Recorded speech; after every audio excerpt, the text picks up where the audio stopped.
하나님 말씀 창세기 2장 18절부터 마지막 25절까지 말씀입니다. 다 찾으셨으면 한 절씩 의미를 생각하면서 같이 읽겠습니다. 시작. 여호와 하나님이 이르시되 사람이 혼자 사는 것이 좋지 아니하나니 내가 그를 위하여 돕는 배필을 지으리라 하시니라.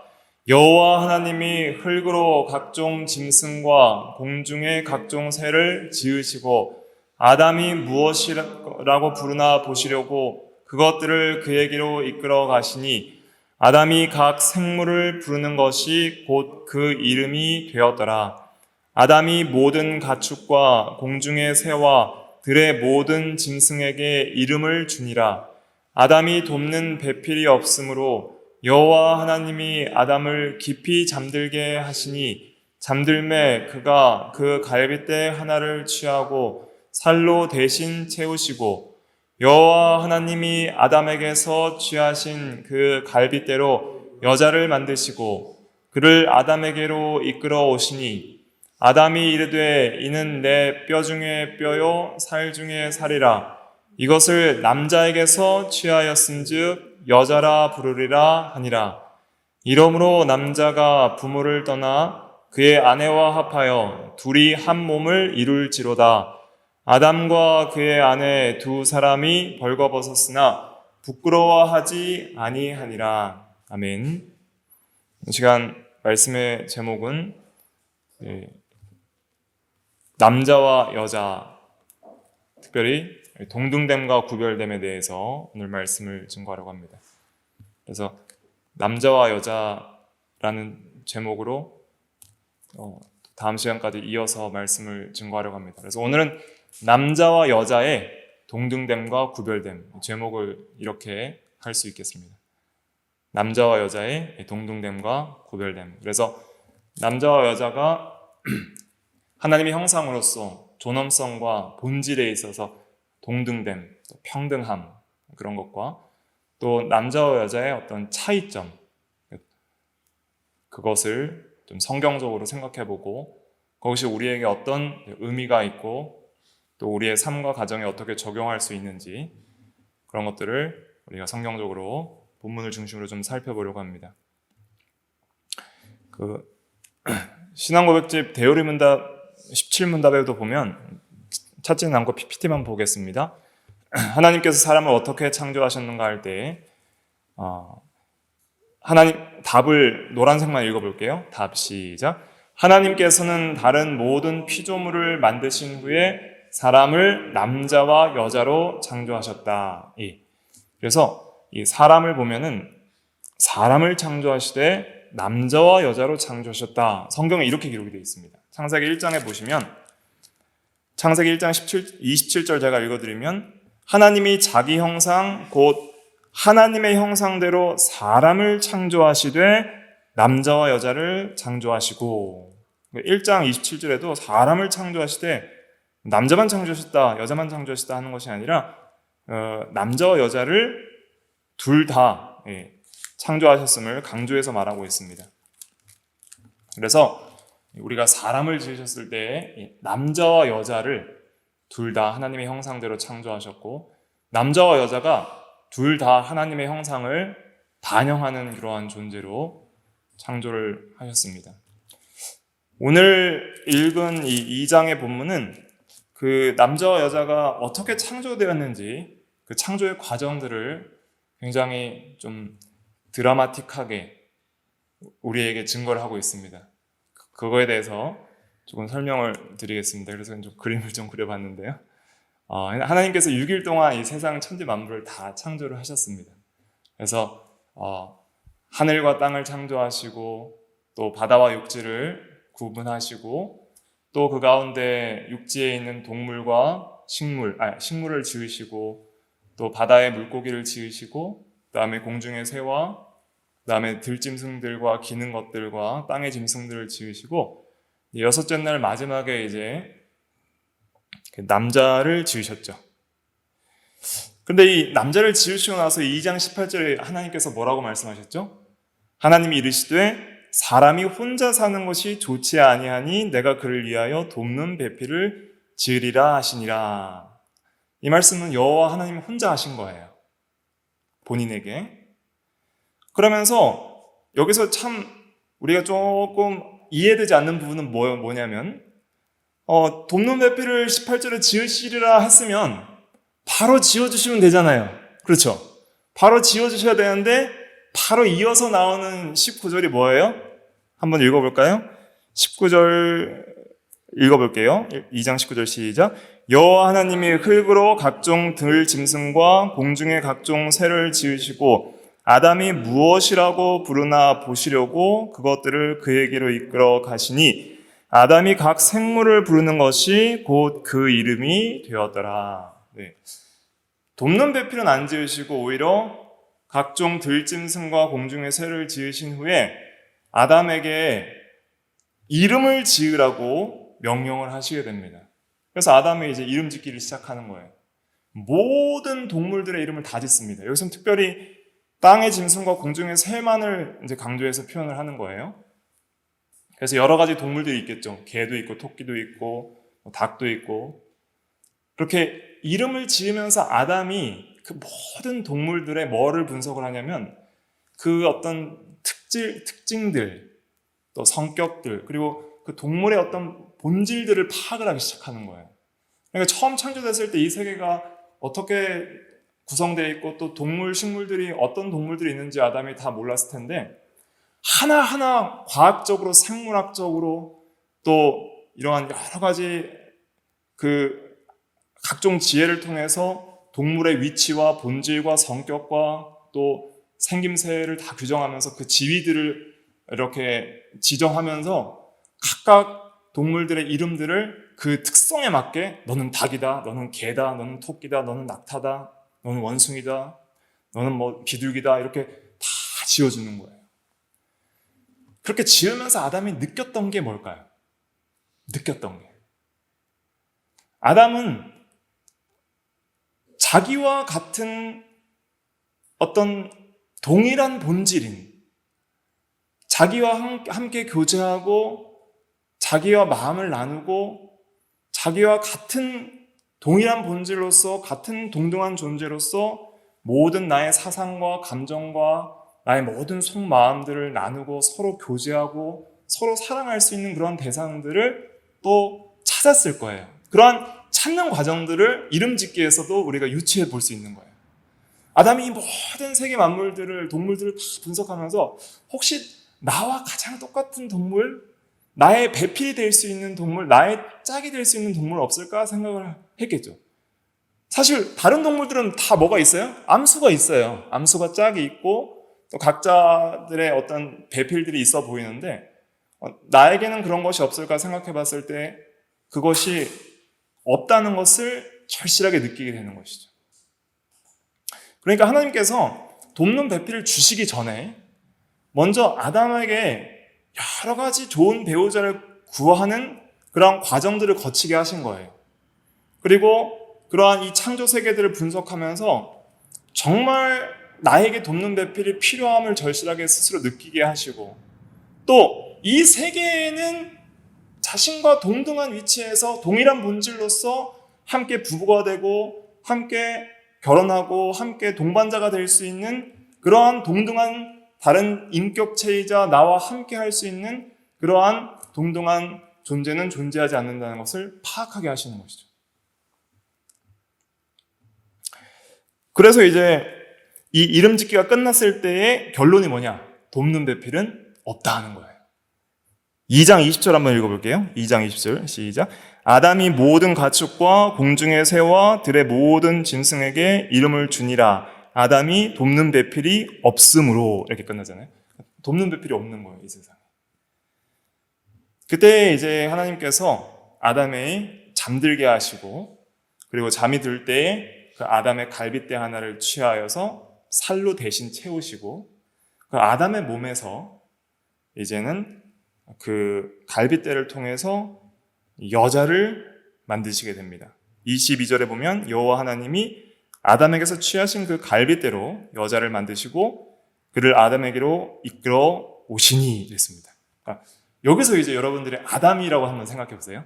제가 아담이에요. 네, 이 세상에서 나와 함께 할 수 있는 그런 배우자, 배필을 전혀 찾을 수 없고, 나의 마음과 심정을 하나님께 털어놓을 수 있지만, 그러니까 나와 동일한 존재에게 나의 생각과 감정과 의지를 전달해야 되는데 원숭이한테도 그게 안 되는 거예요. 나의 언어나 나의 사상이나 나의 감정을 전혀 공감할 수 없는, 동물들은 다 공감할 수 없는 존재들이라는 걸 느끼고, 굉장히 이러한 사회적인 관계 속에서는 고독감과 외로움을 느꼈을 텐데, 하나님 안에서는 참된 기쁨을 누리지만은 인간과의 관계가 아직 형성이 되어 있지 않기 때문에 거기서 참 홀로 고독감과 고립감을 느끼고 있을 그때 하나님께서 자기도 그런 스스로의 힘으로 전혀 배우자를 찾지 못하고 있는 상황 가운데 있는데, 하나님께서 잠들었을 때 짠 하고 가장 귀한 선물, 그와 동일한 본질, 그러나 그와는 다르지만은 그와 한 몸이 될 수 있는 그러한 아름다운 여자를 창조하셔서 아담에게 짠 하고 이제 보여주시는 거예요. 이렇게 짠 하고, 딱 눈을 뜨니까 갑자기 여자가 딱 있는 거예요. 전에 없던 그 여자를 보는 순간 아담이 이제 첫눈에 마음에 확 들고 반하고, 그리고 전혀 이질감이 없이 이는 내 뼈 중에 뼈, 살 중에 살이라, 내 몸과 같이 동질감을 느끼고 그를 여자라는 이름을 지어주게 됩니다. 그래서 다른 동물들에게 짓지 않았던 그런 이름을 짓게 되는 거예요. 그래서 남자에게 취하였은즉 여자라 하리라. 그래서 남자는 이제 히브리어로 이쉬라고요. 여자는 이샤예요. 이샤. 그래서 이쉬에게 취하였으니 이샤라 부리라. 그래서 발음도 비슷하죠. 자기와 동일한 본질로서의 그러한 배우자, 돕는 배필로서 바로 그냥 인식을 하고, 그리고 이제 사랑하게 되는 것이죠. 그래서 한 몸처럼 여기고, 그래서 그 남자와 여자가 연합하여서 한 가정을 이루고, 그것이 이제 인간 사회의 이제 기초와 시작이 되게 됩니다. 이것이 이제 최초의 교회이자 가정이자 사회인 거예요. 하나님께서 이걸 통해서 뭘 이루시려고 하셨을까요? 그래서 최초의 가정, 최초의 교회, 최초의 사회가 내 상대의 배우자를 내 몸과 같이 사랑하게 하셨고, 그래서 이는 내 뼈 중에 뼈, 살 중에 살을 여기면서 서로가 서로를 온전하게 서로 사랑하고, 그런 사랑의 관계 속에서 이제 여러 자녀들이 태어날 거 아니에요. 그런 자녀들이 태어났을 때에 하나님을 내 몸과 같이 사랑하는 사랑 안에서 이웃을 내 몸과 같이 사랑하는 그러한 하나님 사랑과 이웃 사랑의 완전한 사랑의 세계가 이루어지는 그 공동체가 바로 하나님께서 창조하셨던 최초의 계획이자 목표였던 것이죠.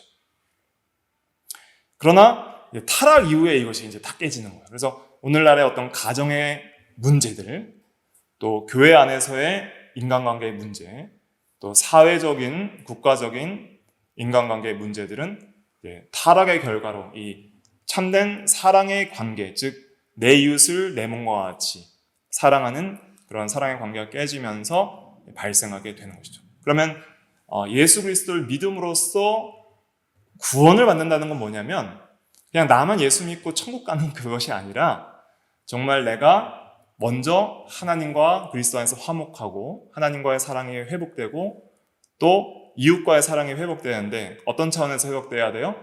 첫째는 내 가정에서 차원에서 부부관계의 그 사랑과 교제가 주님 안에서 바르게 회복되고, 또 부모와 자녀의 관계가 회복되고, 또 교회 안에서의 성도와 성도의 관계가 회복되고, 또 성도들이 각자 사는 그 지역 사회와 국가에서의 인간관계가 이제는 말씀대로 개혁되고 회복되는 것들, 그런 것이 이제 구원을 이루어 나가는 거예요. 그러나 현재 이 시대에는 완전하게 이룰 수가 없어요. 우리가 국가를 완전히 하나님 나라로 바꿀 수도 없고, 또 가정의 어떤 회복에 있어서도 완벽한 그러한 사랑의 회복이 현재 우리의 현생에서는 이룰 수는 없어요. 그러면 소망이 없느냐? 그게 아니죠. 우리에겐 소망이 항상 있죠. 어떤 소망이 있어요? 미래에 예수님께서 재림하실 이후에 완성된 하나님의 나라에서는 전체가 이제 회복이 되는 거예요. 그러한 완전한 회복을 소망하는 가운데 현재 우리가 할 수 있는 대로 이제는 자기의 구원을 잘 이루어 나가는 게 첫째고, 자기의 구원을 잘 이루어 나가면서 다른 사람도 내 힘으로 할 수 있는 게 아니에요. 나도 그리스도 안에서 그리스도의 사랑으로, 그리스도의 사랑 안에서 그리스도를 사랑함으로써 이게 회복이 되는 거고, 그 다음에 다른 사람도 그리스도 안에서 회복될 수 있도록 우리가 돕는 거지, 내 힘으로 나와 다른 사람을 구원할 수 있는 것이 아니라 오직 구원은 어디 누구께 있는 거예요? 여호와께 있는 거예요. 여호와께. 그리스도 안에 있는 거예요. 아무튼 이러한 이 창세기 2장 18절부터 25절의 이 드라마 속에서, 이 이야기 속에서 우리는 하나님께서 이 부부라는 것이 하나님의 선물로, 이 부부관계가 선물로 주어졌다는 것, 남자와 여자의 어떠한 결혼과 부부됨이 하나님의 놀라운 선물이라는 걸 알아야 되는 것이죠. 또 그 목적이 굉장히 영광스러운 데 있다는 걸 알아야 돼요. 세상 사람들은 이건 몰라요. 그냥 자기가 좋은 대로 결혼했다가 마음에 안 들면 헤어지는 거예요. 근데 이 결혼을 통해서 하나님께서 뭘 보여주고 싶었냐면은 삼위일체 하나님의 형상의 아름다움을 보여주고 싶었던 거예요. 그러니까 삼위 하나님은 성부와 성자와 성령께서, 삼위 하나님께서 동일 본질이시지만은 각 위는 다르잖아요. 그러니까 위격적 구별은 있지만은, 그러나 한 본체 안에서 성부, 성자, 성령은 동일하신 한 하나님이거든요. 한 분 하나님 안에서의 삼위의 구별됨 속에서 이 통일성과 다양성의 아름다움을 하나님이 갖고 계신단 말이에요. 근데 그 하나님의 형상을 이제 사람들에게 이제 주셔서 그것을 나타내 보이시려고 하는데, 아담 혼자는 안 되는 거예요. 왜냐하면 하나님 자체가 존재 방식이 사회적이고 관계적이기 때문에 인간들도 사회적이고 관계적인 그 사회적성과 관계성을 갖게 하시려고 또 다른 인간을 창조하시는 거예요. 그래서 하나님이 하나님의 형상대로 사람을 창조하시되 남자와 여자를 하나님의 형상대로 창조했다는 것은 그 남자와 여자를 통해서 그 인간 관계 속에서도 하나님의 형상과 하나님의 어떠하심과 하나님의 아름다움과 하나님의 영광을 이렇게 나타내 보이시려고 하셨던 것이죠. 그래서 남자와 여자는 동일한 하나님의 형상이지만 서로 다른 구별된 존재로서 그 다양성 속에서 한 몸이 되어 연합하여 통일성을 가짐으로써 삼위일체 하나님의 그 온전하심과 같이 똑같지는 않지만은, 그러나 그 하나님의 영광과 아름다움과 탁월함과 위대하심과 그 사랑을 우리 인간 관계 속에서도 드러내 보이시려고 했던 것이죠. 그러니까 어떠한 존재도 이런 관계가 없는 거예요. 천사도 이런 관계성이 없어요.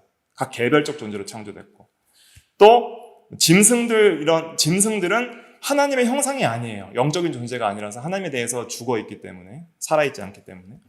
그러나 흙으로 육체적인 그러한 존재를 가지면서 동시에 하나님에 대하여 살아있는 영적인 존재와 또 이성적이고 도덕적이고 인격적인 그러한 존재로서 또 이러한 관계를 가지는 그러한 존재로서 남자와 여자를 창조하신 거예요. 그러니까 이것이 얼마나 복된 관계인가. 그래서 우리 그리스도인들은 혼인을 굉장히 귀하게 여겨야 됩니다. 또 거룩하게 여겨야 되고 굉장히 중요하게 생각을 해야 돼요. 자, 아담이 결혼할 때 대충 결혼했나요? 오늘날 그리스도인들의 결혼관에 있어서 이러한 것들을 배워야 되는 거예요. 이미 결혼하신 분들은 우리의 결혼 관계에 대해서 더 성경적으로 신중하고 깊이 있게 생각해 봐야 될 것이고, 아직 결혼하지 않는 자녀들과 청년들에게 이런 걸 가르쳐서 또 청년들은 결혼에 대해서 굉장히 신중하고 또 성경적으로 생각해야 될 필요가 있어요. 아담이 자기 배우자를 찾을 때 전 동물을 다 뒤지고 다녔어요. 전 동물을 다 분석을 했다고요. 얘가 나랑 맞는 배우자일까? 얘가 나랑 맺는 배우자일까? 그렇게 구하고 찾고 신중하고 탐구하고 그 필요성을 느끼고 그리고 못 찾을 때 하나님을 의지하여 기도도 했을 거예요. 성경에 기록되어 있지 않죠? 하나님, 동물들은 다 짝이 있는데 아무리 찾아도 저에게 맞는 배필은 없습니다. 그 배필을 찾게 하여 주시옵소서. 그렇게 기도하면서 신중하게 찾고 간절하게 구하고 열심히 노력했던 것이죠. 그래서 배우자를 찾는 데 있어서도 하나님의 섭리와 주권을 의지하고 하나님께서 선물로 주시는 건 줄 알고 하나님이 예정한 짝을 주시는 줄 알고 그런 것을 의지하고 찾는 것도 중요하고 또 오늘날 우리 그리스도인은 자기를 먼저 만드는 것도 굉장히 중요합니다. 자기가 좋은 배우자가 될 자격을 갖춰야 또 그런 배우자를 만날 가능성이 더 높아지는 거예요. 왜냐하면 그런 자격을 갖출수록 그런 자기와 합당한 배우자를 찾기 때문에 내가 하나님의 형상인지도 모르고 그냥 개나 돼지나 원숭이처럼 자기를 생각했다면 원숭이랑 결혼하자 했겠죠. 원숭이 정도면 괜찮다 생각했겠죠. 그러나 그것이 아니라 나는 거룩한 하나님의 형상으로서 하나님 안에서 함께 교제할 수 있는 배우자를 찾아야겠다. 하나님을 함께 사랑하고 하나님을 함께 예배하고 하나님의 뜻을 함께 공유하고 하나님의 사랑을 함께 나눌 수 있는 그러한 하나님의 형상대로 창조된 배우자를 찾아야겠다 생각해보니까 없는 거예요. 오늘날 그리스도인들이 이런 걸 가져야 됩니다.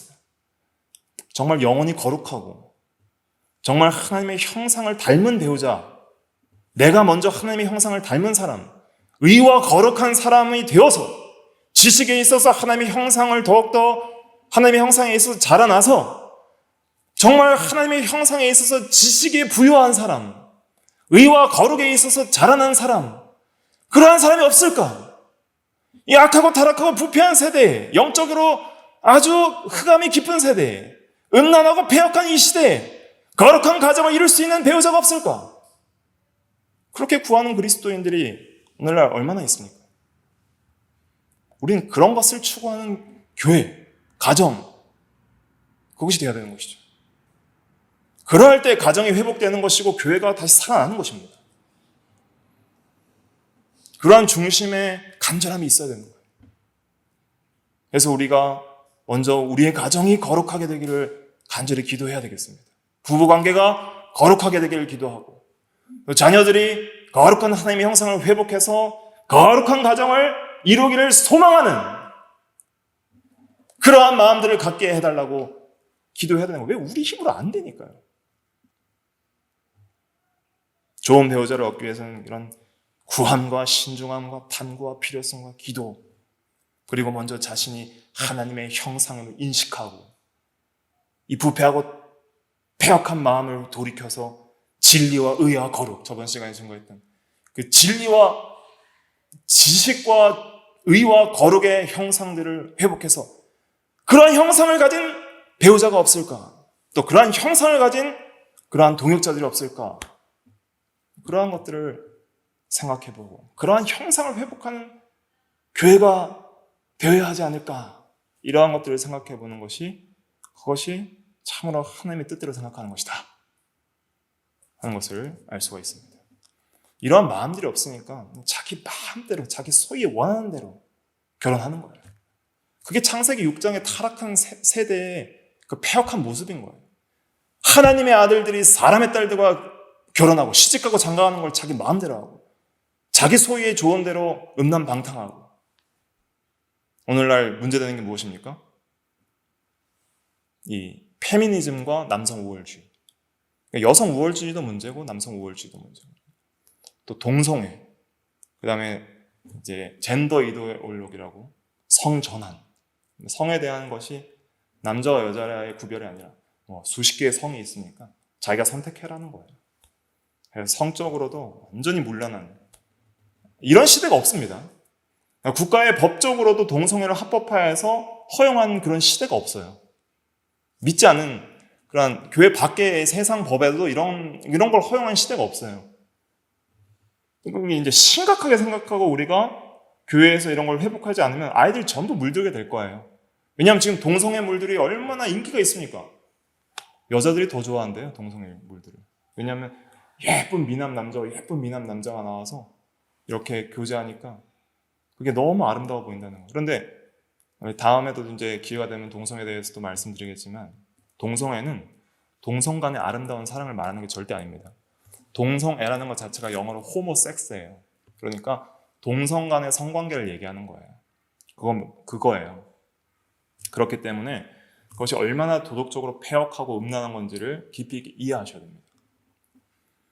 그러니까 이러한 기본적으로 남자와 여자의 창조의 원리와 그 가정의 원리와 그 가정의 거룩성과 그 가정 제도를 창세기부터 창조 규례로 내신 하나님의 그 선하신 목적을 모르니까 사람들이 자기 소위에 오른 대로 악하고 음란하고 폐역한 길을 즐겁다고 가는 거예요.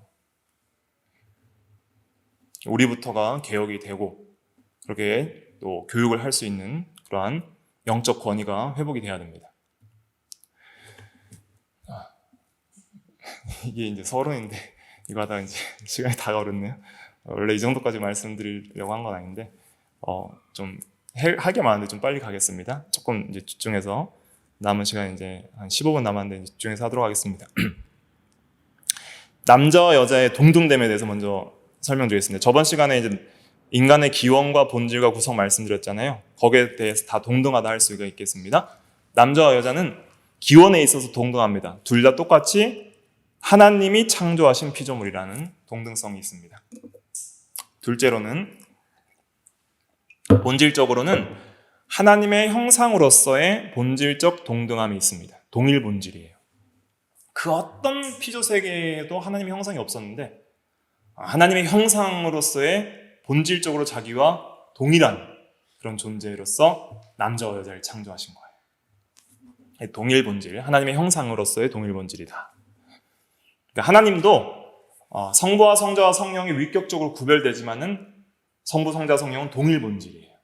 그러한 하나님의 삼위일체의 그 하나님의 그 관계와 그 다양성과 통일성을 인간에게도 주시는 것이죠. 유사하게, 닮게. 그 다음에 남자나 여자나 둘 다 영혼과 몸을 가지고 있습니다. 그것 외에도 남자나 여자나 개인적으로, 개인적인 주체로서 도덕적인 책임을 하나님 앞에 갖게 됩니다. 그러니까 도덕적 책임이라는 것은 하나님을 사랑하고 순종해야 될 책임이 있다는 거예요. 동물들에게는 이런 것이 없어요. 동물들에게는 그런 법을 주시지 않기 때문에. 동물들은 그냥 본성적으로 사는 것이죠. 그러니까 사자가 뭐 동물을 잡아먹었다고 법적으로 너는 사형죄다 이렇게 하진 않잖아요. 그런 것이 적용이 안 돼요, 동물들. 그러나 사람이 사람을 죽이면은 도덕적으로 죄라고 하는 거예요. 도덕적 책임이 있는 거예요, 법 앞에서. 하나님 법 앞에서. 또 심지어 국가의 법 앞에서도 도덕적 책임이 있는 것이죠. 남자와 여자가 똑같이 도덕적 책임이 있고 죄를 지으면 하나님 앞에 책망받게 됩니다. 자, 그런데 남자와 여자가 이제 구별된 게 있어요. 두 가지가 있는데, 첫째는 생물학적 성이 구별되고 또 관계적 역할이 구별됩니다. 그래서 성적 구별. 성은 두 개밖에 없습니다. 오늘 말하는 이 젠더 사상에서는 성이 제가 갑자기 기억 안 나는데 한 30 몇 가지인가 40 몇 가지가 됐었어요. 뭐 학자마다 그 견해가 다른데 성이 그렇게 많아요. 그 말이 안 되는 것이죠. 성은 두 가지입니다. 성경적으로 남자 아니면 여자입니다. 남성과 여성이 있어요. 남성과 여성은 이제 외적으로도 다르고 내적으로도 좀 차이가 있죠. 외적 신체 구조의 차이가 있습니다. 그래서 생식기도 다르고 또 몸의 어떤 여러 가지 구조나 호르몬 분비나 이런 것도 다 다른 거예요. 남성 호르몬이 있고 여성 호르몬이 있고 또 내적 성품에도 좀 차이가 있죠. 그래서 여성성도 있고 또 남성성도 있습니다. 그런데 여기서 아셔야 될 것은 무엇이냐면 남성성이나 여성성 모두 누구의 성품을 반영하는 거예요? 하나님의 성품을 반영하는 겁니다. 하나님에게는 아버지와 같은 그런 성품도 있고 어머니와 같은 성품도 있는 거예요. 그러니까 하나님 아버지 했을 때는 아버지 남성성만 있다고 생각하시면 안 됩니다. 하나님께는 남성성과 여성성 다 있어요. 그 남성과 여성 모두를 통해서 완전한 그 성의 완전한 균형과 조화를 통해서 하나님 전체가 드러나는 거예요. 하나님께 어머니의 따뜻한 모성애와 같은 그러한 마음도 있고 그러니까 바울이 유모와 같이 데살로니가 교회를 그렇게 어린아이를 젖먹이는 어머니와 같이 데살로니가 교회를 그렇게 사랑하고 가르쳤다 그랬잖아요. 그래서 오늘날 우리 이제 인간들도 남자든 여자든 이 양성성을 다 개발을 하는 것이 굉장히 중요합니다. 그래서 하나님의 성품을 잘 닮아가면 남자의 어떤 장점의 어떤 성품, 여자의 장점의 성품들을 골고루 닮아서 각자의 성 역할에 있어서 잘 행할 수가 있는 거예요. 근데 남성성만 위대하다고 생각하면 남성 우월주의로도 갈 수도 있는 거고, 여성성만 강조하다 보면 또 여성 페미니즘 같은 데로 갈 수가 있는 것이죠. 그러나 남성성과 여성성 모두는 다 하나님의 성품을 반영한다고 생각하고, 서로 남자와 여자의 서로의 차이점 속에서 서로를 배워가면서 또 각자의 개인적인 그러한 하나님의 성품을 잘 이렇게 개발하는 것이 중요합니다. 그래서 남자는 여자에게 배울 수 있는 게 있고 여자는 남자에게 배울 수 있는 게 있어서 서로 배워가면서 이렇게 좋은 그러한 것들을 닮아가는 것이 중요하죠. 성적인 차이도 있을 뿐만 아니라 어떤 차이가 있냐면은 역할의 차이가 있습니다. 역할. 그래서 남자는 이제 그 남녀 관계에 있어서 남자를 여자의 이제 머리로 주셨어요. 그래서 이 가정에 있어서 이제 가장과 또 여자의 머리는 남자가 되게 하셔서 질서를 주시는 거예요. 질서. 그래서 이 남자가 권위를 갖고 가정에서 가장으로서 질서상 이제 머리로서 가정에서 주도적으로 이 가정을 이끌어 나갈 수 있는 그런 권위를 남자에게 부여하시고, 여자는 돕는 배필이라고 해서 돕는 배필. 이거는 돕다 할 때 도움은 에제르라고 하거든요. 에제르. 근데 그것은 그냥 어떤 하녀나 종이 좀 신분적으로 낮은 사람이 그냥 좀 잘하는데 좀 부족한 거 좀 도와준다, 이런 의미가 아닙니다.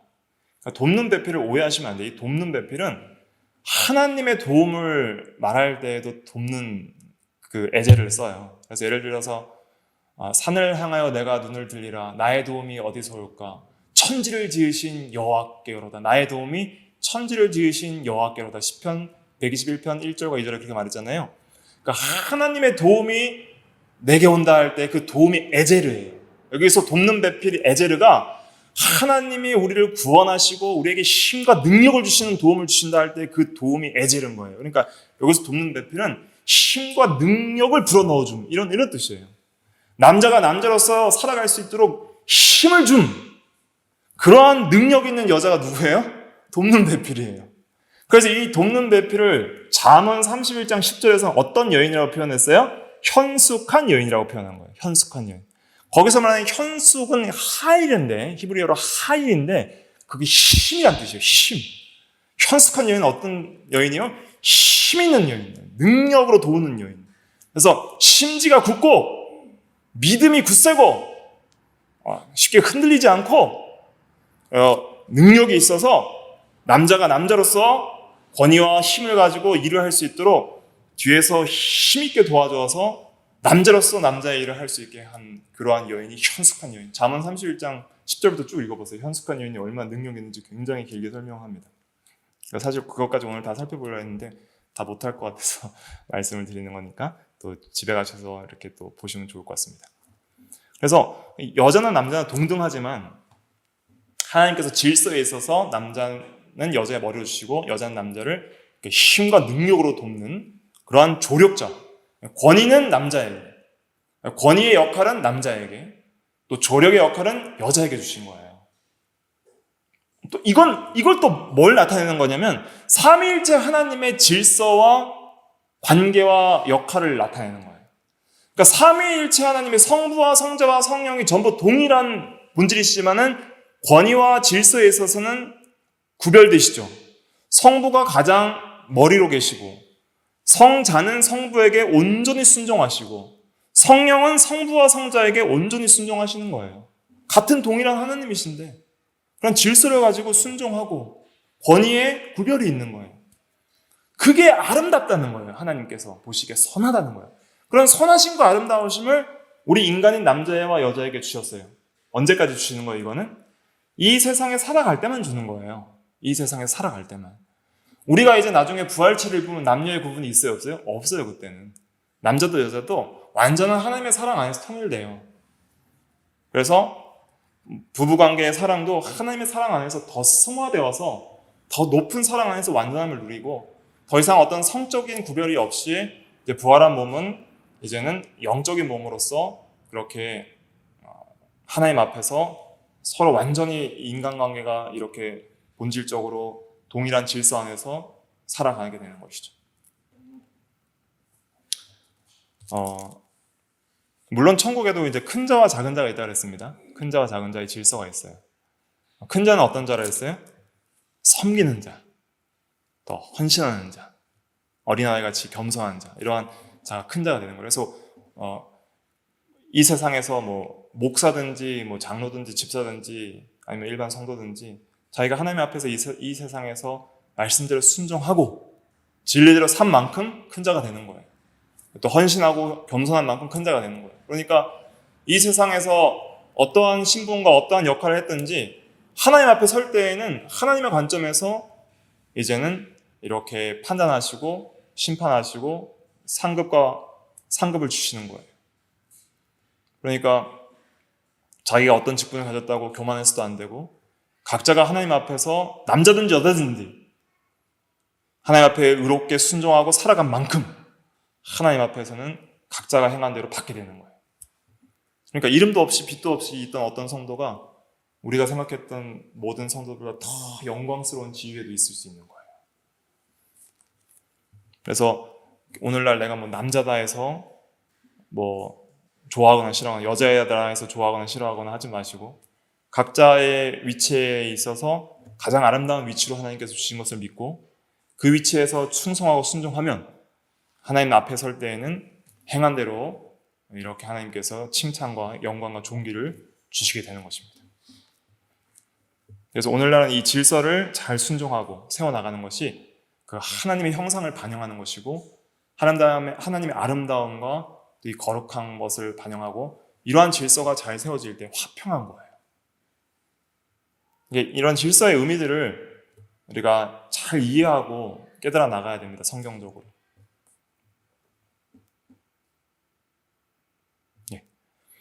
그래서 오늘 이제 남자와 여자의 구별된 역할에 대해서 오늘 이걸 다 해야 되는데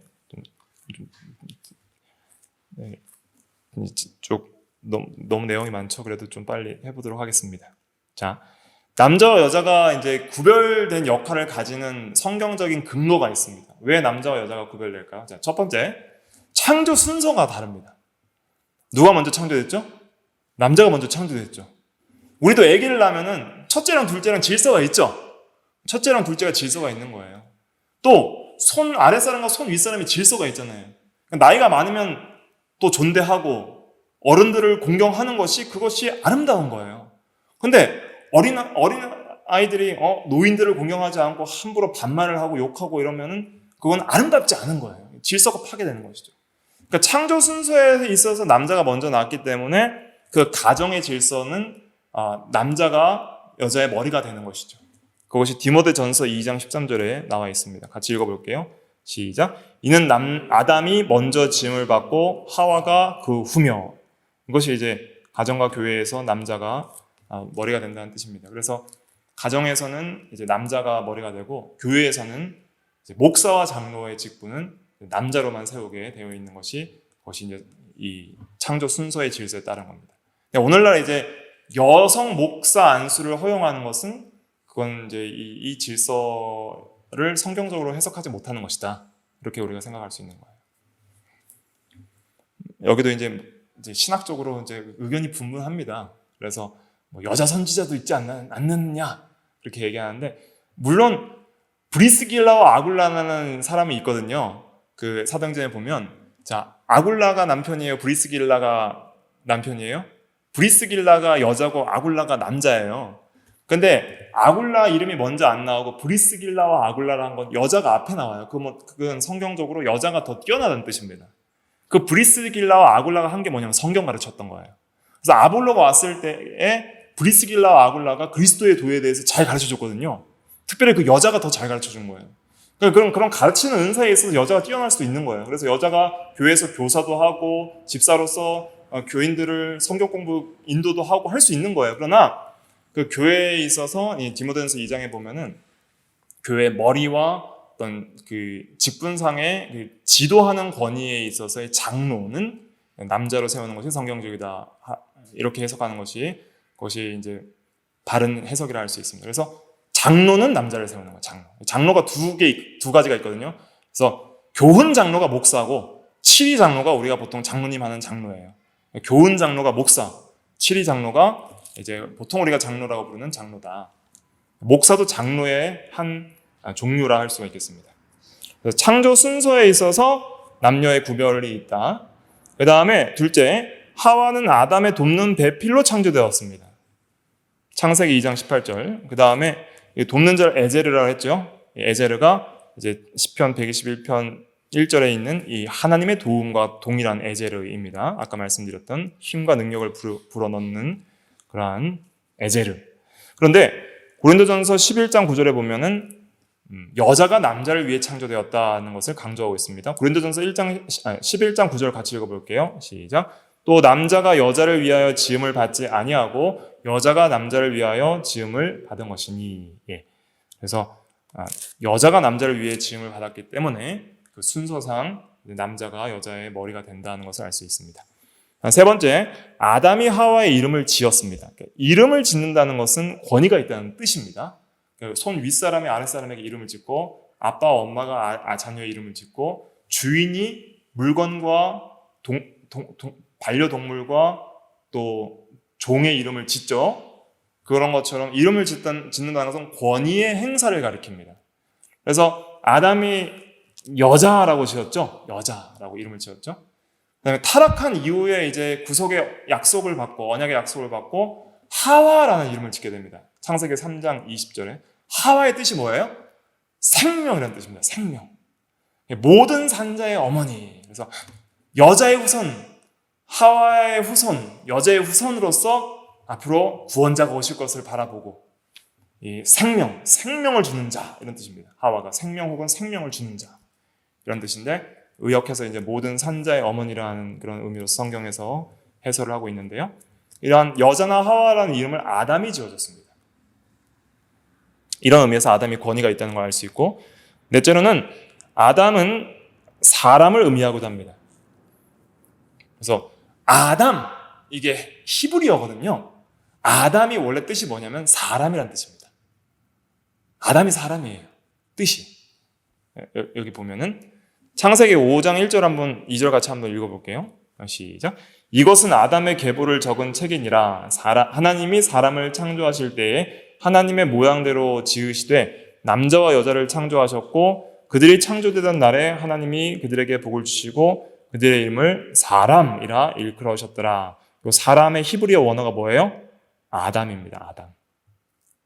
그러니까 아담이 뭐예요? 사람입니다. 사실 아담이 사람이란 뜻이에요. 그 이름 자체가 사람이란 뜻이에요. 그러면 첫사람 아담의 이름은 모든 인류를 대표하는 이름이에요. 사람이란 뜻이에요. 아담이 히브리어로 사람이란 뜻이에요. 그게 이제 남자인 거예요. 그러니까 남자 아담이 누구예요? 사람이에요. 그래서 영어로 인류 전체를 뭐라고 해요? 영어로는 man이라고 하죠. man. 남자 man을 사람이라고 하는 거예요. 그것처럼 아담이 남자 이름이 사람이에요. 그래서 물론 사람은 남자와 여자 모두를 가리키죠. 남자와 여자가 모두가 사람으로 하나님의 형상대로 창조됐지만 하지만 아담이라는 이름이 사람 전체를 가리키듯이 그 아담이라는 이름 자체가 남자와 여자 인류 전체를 대표하는 이름으로 쓰인다 하는 것을 통해서 아담은 인류의 대표일 동시에 인류 전체를 의미하는 이름이기도 해요. 그래서 그 남자의 이름이 권위가 있다. 그래서 영어권에서는 그 남자의 이름에 권위가 있기 때문에 결혼하면은 누구의 성을 따라가요? 남편 성을 따라가게 되는 거예요. 성이 바뀌어요, 여자가. 그 다음에 이제 5절에 보면 뱀이 하와에게서 먼저 왔고 먼저 타락했습니다. 타락의 순서가 또 달라요. 누가 먼저 하와에게 왔어요? 그 뱀이 먼저 하와에게 왔죠. 그리고 하와가 먼저 타락하게 됩니다.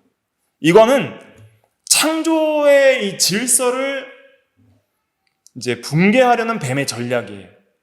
그러니까 하나님의 질서는 하나님이 먼저 항상 누구에게 얘기했냐면 아담에게 말씀하시고 아담이 하와를 가르쳐 줬어요. 그래 이런 하나님 아담 하와의 이 질서가 잡혀 있었는데 그것을 역전시키고 붕괴시킨 게 뱀의 역할이에요.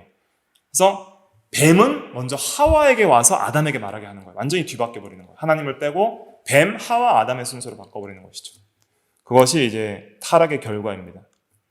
그래서 디모데전서 2장 11절에 보면은 13절부터 14절만 같이 읽어볼게요. 시작. 이는 아담이 먼저 지음을 받고 하와가 그 후며 아담이 속은 것이 아니고 여자가 속아 죄에 맞았습니다. 예, 여자가 먼저 속았다 그랬습니다. 그래서 사탄은 죄를 범한 후에 하나님께서 선하게 지으신 모든 것과 모든 질서를 파괴하려고 했는데 이제 먼저 가정부터 파괴하는 거예요. 그러니까 오늘날 이제 젠더 이데올로기 어떤 그런 이데올로기, 성 전환이나 그런 것들은 이제 가정을 파괴함으로써 교회를 파괴하려는 그러한 이 어떤 신좌파적인 악한 불신앙의 사상의 배경에서 이제 오는 거예요. 그런 것들을 우리가 잘 분별해서 싸워 나가야 됩니다. 자, 여기서 하나님 아담 하와의 질서를 파괴시켜서 뱀은 뱀 하와 아담의 질서를 만든 거예요. 이런 질서 체계를 만들려고 했던 거예요. 그래서 하와가 먼저 타락했기 때문에 이제 그 타락의 순서에 있어서 아담이 이제 머리가 된 것이죠. 다음 6번 같이 한번 읽어볼게요. 시작. 하나님께서는 타락 후에 아담에게 먼저 말씀하신. 그래서 타락 후에는 하나님께서 다시 질서를 회복시켜 주는 거예요. 아담에게 먼저 말씀하시죠. 하나님이 타락 후에 아담을 먼저 부르셨고 그에게 이르시되 내가 어디 있느냐 이렇게 말을 하게 됩니다. 그 다음에 7번에 보면 하와가 아닌 아담이 인류를 대표합니다. 그래서 인류의 모든 대표가 아담이에요. 그래서 하와가 범죄했을 때는 하와 한 사람의 범죄로 끝나지만은 아담이 범죄했을 때는 인류 전체가 아담 안에서 이제는 죄책과 부패인 원죄를 갖게 되는 거예요. 그러니까 원죄는 아담이 범죄함으로 생긴 거예요. 아담이 인류의 대표이기 때문에 대표성의 원리에 따르는 것입니다. 고린도전서 15장 22절 한번 같이 읽어볼게요. 시작. 아담 안에서 모든 사람이 죽은 것 같이 그리스도 안에서 모든 사람이 삶을 얻으리라. 그래서 아담이 인류 대표, 첫째 아담이라고 그러고 그리스도는 둘째 아담으로서 택자 대표가 됩니다. 그래서 아담은 행위 언약의 대표, 그리스도는 은혜 언약의 대표예요. 언약에 대해서도 이제 계속 생각을 하셔야 됩니다. 자, 그 다음에 타락의 결과가 어떻게 되냐면 이제 남녀 역할의 왜곡과 오용이 발생됩니다. 이거 다 설명드려야 되는데 설명 안 드리고요. 시간이 없으니까 이거만 설명드릴게요. 자, 창세기 3장 16절 같이 읽어볼게요. 시작. 또 여자에게 이르시되 내가 내게 임신하는 고통을 크게 더하리니 내가 수고하고 자식을 낳을 것이며 너는 남편을 원하고 남편은 너를 다스릴 것이니라. 이게 이제 가정의 질서의 파괴예요. 여자는 남편을 원한다는 뜻은 뭐냐면 남편을 지배하고 다스리려고 한다는 거예요. 여기서 원한다는 것은 지배하고 다스리고 남편을 무시하고 남편의 권위를 인정하지 않고 하와가 아담을 꿰어서 선악과를 먹게 한 것처럼 오히려 하와의 말을 아담이 듣게 하는 거예요. 그런 것처럼 여자의 말을 남자가 듣게 해서 이렇게 범죄하게 하는 거예요. 그러니까 선한 말이 아니라 죄악된 것들을 가리키는 것이죠. 또 남편은 너를 다스릴 것이라는 것은 공의와 사랑으로 다스리는 것이 아니라 이제 폭압과 강압으로 이렇게 악하게 다스리는 것이죠. 그래서 부부관계의 파괴가 일어난 것이고 질서의 파괴가 일어나게 된다는 것입니다. 그래서 그리스도 안에서의 구속은 이 창조 질서를 회복하는 거예요. 남녀의 동등함과 구별됨을 회복하고 가정의 질서를 회복하는 것이 이 구원을 이루어 나가는 것이고 그리스도 안에서 가정이 회복되는 겁니다. 그것을 이제 골로새서 3장과 에베소서 5장에서 잘 설명을 하고 있습니다. 골로새서 3장 18, 19절 한번 같이 읽어볼게요. 시작. 아내들아 남편에게 복종하라. 이는 주 안에서 마땅하니라. 또 남편들아 아내를 사랑하며 괴롭게 하지 말라. 아멘. 그 다음에 여기 보면은 에베소서 5장 22절부터 보면은 아내들이여 자기 남편에게 복종하기를 주께 하듯 하라. 이는 남편이 아내의 머리됨이니 그리스도께서 교회의 머리된 것 같음이니 그가 바로 몸의 구주시니라. 그래서 그리스도가 교회의 머리됨 같이 남편이 아내의 머리됨의 질서가 있으니까 남편에게 복종하기를 그리스도께 하듯 하라, 이런 뜻입니다. 그 다음에 남편들아 아내 사랑하기를 25절만 읽어볼게요. 시작. 남편들아 아내 사랑하기를 그리스도께서 교회를 사랑하시고 그 교회를 위하여 자신을 주신 같이 하라. 그래서 주님께서 교회를 위하여 자기 몸을 희생하신 것처럼 그렇게 아내를 위하여 목숨을 바쳐서 사랑하라, 이렇게까지 말씀을 해주셨습니다. 이 말씀을 잘 순종하면은 가정의 질서와 사랑이 회복이 되는 거예요. 자, 이제 적용을 하고 마치도록 하겠습니다. 또 할 게 남아 있는데 이것만 하고 마칠게요. 자, 결혼 관계에서 우리가 좀 적용을 해보겠습니다. 남편 버릴 건 뭐냐면 이기적이고 잔인하고 학대하며 폭력적이고 폭언하고 강압하는 거, 이거는 다 버려야 됩니다. 이거는 이제 왜곡된 가정 관계에서 나오는 거예요. 자기 몸보다 더 사랑해서 목숨을 내어줘야 될 그러한 관계에서 오히려 남편이 이제 아내를 이렇게 억압하고 다스리려고 하는 것, 이런 것을 우리가 버려야 되고, 두 번째, 또 남편으로서 이 권위가 있잖아요. 그런데 그런 권위를 상실해 버리는 경우들도 있어요. 어떤 경우냐? 또 반대로 너무 소극적인 거예요. 주도권도 없고 가정에 소홀하고 잘못된 결정도 동의하는 거예요. 하와가 여보 아담 선악과 따먹자. 그래. 따먹는 거야. 이런 경우도 잘못된 거예요. 여자를 악하게 강압하는 것도 잘못됐지만 여자가 이러든지 저러든지 그냥 그래 하는 것도 잘못된 거예요. 아담이 그랬죠. 또 누가 그랬어요? 아합이 그랬잖아요. 누구에게? 이세벨에게. 이세벨이 하자는 대로 그냥 죄를 짓는 거예요. 또 솔로몬도 자기 아내들이 우상 섬기자니까 하나님을 떠나서 우상 섬기는 거예요. 이거는 남편으로서의 권위를 상실하는 것이죠. 회복할 것은 무엇이냐? 사랑하며 인자하고 이해심 많은 지도력을 발휘하고 말씀으로 다스리고 가정을 이끌 책임과 의무를 남편이 다해야 됩니다. 이런 것이 필요한 것이죠. 그러면 뭐가 필요해요? 본이 돼야 됩니다. 본. 그리스도께서는 어떻게 하셨죠? 내가 너희에게 행한 것 같이 너희도 행하라, 이렇게 말씀하셨잖아요. 가정에서 남편이 본이 되는 것이 중요합니다. 그리스도를 닮는 것이 중요하죠. 그럼 아내에게 또 적용을 해볼게요. 아내는 버릴 것이 있습니다. 반항하는 것, 또 남편의 권위와 지도력을 인정하지 않고 무시하는 것. 누구에게 무시해요? 다른 사람들에게 우리 남편 너무 별로다. 자녀들에게 아빠 믿지 말고 아빠 하지 마라. 이래버리면 가정 권위가 완전히 땅에 떨어져요. 아빠가 아무리 좀 부족해도 아빠를 존중하고 아빠의 권위를 인정하게끔 지도해야 돼요. 자녀들에게도, 자신도 그렇게 하고. 그래서 뒤에서 조력자로서 힘과 능력을 불어넣어줘서 남편답게 살 수 있도록 해주는 그런 힘이 아내에게 있는 거예요. 오히려 남자는 여자 하기 나름이라는 말도 있잖아요. 그러니까 남편은 아내 하기 나름으로 바뀌어요. 바보 온달이 평강공주 만나서 바뀌었잖아요. 그것도 어느 정도 성경적으로 일리가 있는 거예요. 또 반대로 너무 소극적이에요. 가족 결정에 아무런 조력과 힘이 되지 못하고 남편이 잘못해도 가만히 있고, 권위의 복종이라는 건 무조건 동의하는 것이 아닙니다. 주 안에서 순종하라 그랬어요. 주 안에서. 그러니까 진리 밖으로 나갈 때는 아내도 남편에게 그렇게 하지 말라고 조력과 힘을 보태줘야 돼요. 진리대로 순종하라. 경건하고 그렇게 살라. 이렇게 이제 힘을 보태줘야 되는 거예요. 남편도 회개하고 돌이키게 되는 것이죠. 회복할 건 뭐냐? 남편의 권위를 인정해주고 세워주고 가정을 잘 돌보는 지혜롭고 현숙한 여인이 되어야 됩니다. 잠언 31장 10절 한번 읽고 마칠게요. 같이 읽어볼게요. 시작.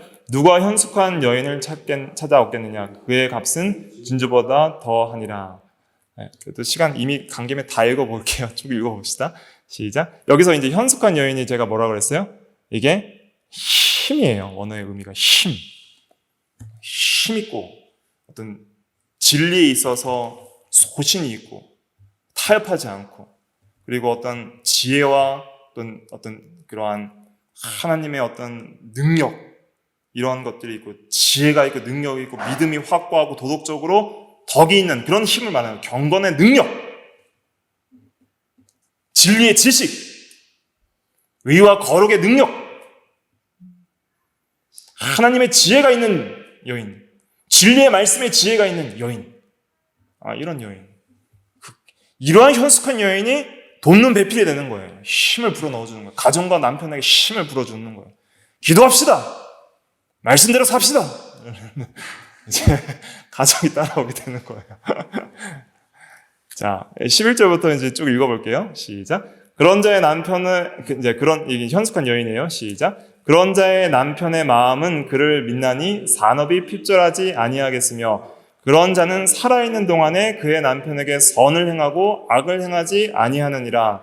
그는 양털과 삶을 구하여 부지런히 손으로 일하며 상인의 배와 같아서 먼 데서 양식을 가져오며 밤이 새기 전에 일어나서 자기 집안 사람들에게 음식을 나누어 주며 여종들에게 일을 정하여 맡기며 밭을 살펴보고 사며 자기의 손으로 번 것을 가지고 포도원을 일구며 힘있게 허리를 묶으며 자기의 팔을 강하게 하며 자기의 장사가 잘 되는 줄을 깨닫고 밤에 등불을 끄지 아니하며 손으로 손뭉치를 들고 손가락으로 가락을 잡으며 그는 공고한 자에게 손을 펴며 궁핍한 자를 위하여 손을 내밀며 자기 집 사람들은 다 홍색 옷을 입었으므로 눈이 와도 그는 자기 집 사람들을 위하여 염려하지 아니하며 그는 자기를 위하여 아름다운 이불을 지으며 세마포와 자색 옷을 입으며 그의 남편은 그 땅의 장로들과 함께 성문에 앉으며 사람들의 인정을 받으며 이런 게 중요한 거예요. 힘을 주니까 남편이 뭘 받아요? 인정을 받는 거예요. 인정을. 여자에게 달린 거예요. 그 다음에 24절 그는 배로 옷을 지어 팔며 띠를 만들어 상인들에게 맡기며 능력과 존귀로 옷을 삼고 후일에 웃으며 입을 열어 지혜를 베풀며 그의 혀로 인애의 법을 말하며 자기의 집안 일을 보살피고 게을리 얻은 양식을 먹지 아니하나니 그의 자식들은 일어나 감사하며 그의 남편은 칭찬하기를 덕행 있는 여자가 많으나 그대는 모든 여자보다 뛰어나다 하느니라. 고운 것도 거짓되고 아름다운 것도 헛되나 오직 여호와를 경외하는 여자는 칭찬을 받을 것이라. 그 손의 열매가 그에게로 돌아갈 것이요 그 행한 일로 말미암아 성문에서 칭찬을 받으리라. 현숙한 방법은 뭐예요? 오직 여호와를 경외하는 것입니다. 마치겠습니다. 기도하겠습니다.